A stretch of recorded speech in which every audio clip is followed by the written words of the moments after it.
Dans cette vidéo, nous allons voir comment interagir avec l'élément menu. Alors cet élément menu peut nous permettre par exemple de créer un site internet. Il peut aussi nous permettre de créer ce qu'on appelle un site sur une page et faire en sorte que chaque menu nous ramène sur une partie de la page. C'est ce qu'on va faire d'ailleurs dans cette vidéo. Je vais prendre donc la partie du menu, je vais la mettre juste en haut et je vais maintenant cliquer sur le menu pour pouvoir éditer. Donc sur la colonne de gauche, vous avez maintenant tous les attributs relatifs au menu. Là, ce que je vais faire, c'est que je vais cliquer sur le petit crayon et je vais indiquer justement ici le titre de mon menu. Donc là, je vais marquer accueil et ensuite je vais définir qu'est-ce qui se passe au clic de ce menu. Au même titre qu'on l'a fait sur une vidéo, c'est comment ajouter une encre sur une page. Je peux tout à fait faire en sorte ici qu'au clic, ça ramène par exemple sur la page principale de mon site et sur un autre clic que ça ramène par exemple si c'est une page avec si c'est un site qu'on appelle one page, je peux ramener ça sur par exemple une section spécifique de ma page.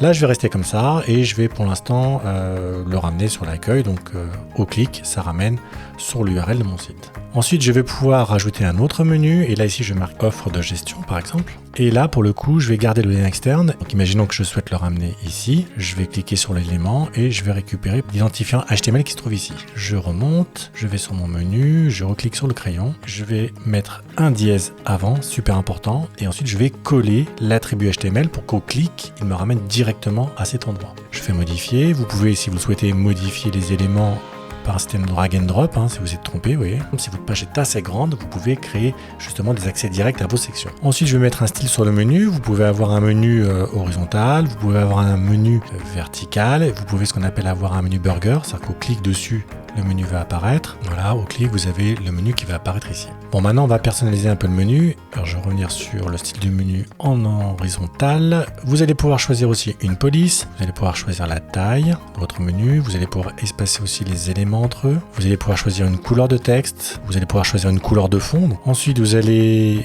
pouvoir définir pour le menu burger, justement le menu qui se trouve ici, une couleur. Et vous allez pouvoir aussi gérer une couleur de fond, par exemple au survol. Donc, soit changer toute la couleur du texte, soit changer la couleur de fond, soit afficher une bordure. Donc, par exemple, je vais afficher une bordure et je vais mettre la couleur de la bordure. Voilà, c'est pas très joli, mais voilà, c'est juste pour montrer ce que ça donne. Vous allez pouvoir jouer comme ça sur le menu et à l'adapter en fonction justement de vos besoins. Ensuite, je vais pouvoir aligner mon menu. Est-ce que vous voulez le menu au centre, le menu à droite? Je vais mettre ensuite une couleur de texte blanche. Je vais mettre une police un peu plus grosse. Ensuite, je vais pouvoir faire en sorte, si je le souhaite, de l'aligner. Et voilà, je vous disais, je peux mettre une marge interne ou une marge externe. Donc rappelez-vous, marge interne, c'est la marge qui va être à l'intérieur du filet vert, donc de l'élément. Vous voyez, si je rajoute par exemple appliqué aux quatre côtés, que je mets par exemple 50, vous voyez que ça va rajouter 50 partout à l'intérieur de l'élément. Ensuite, vous allez pouvoir définir est-ce que ce menu doit être visible sur les trois devices, ordinateur, tablette ou mobile. Voilà, c'est important parce que vous voyez, ce menu-là aujourd'hui ne sera pas du tout adapté sur la partie mobile, donc vous pouvez tout à fait le désactiver à ce niveau-là.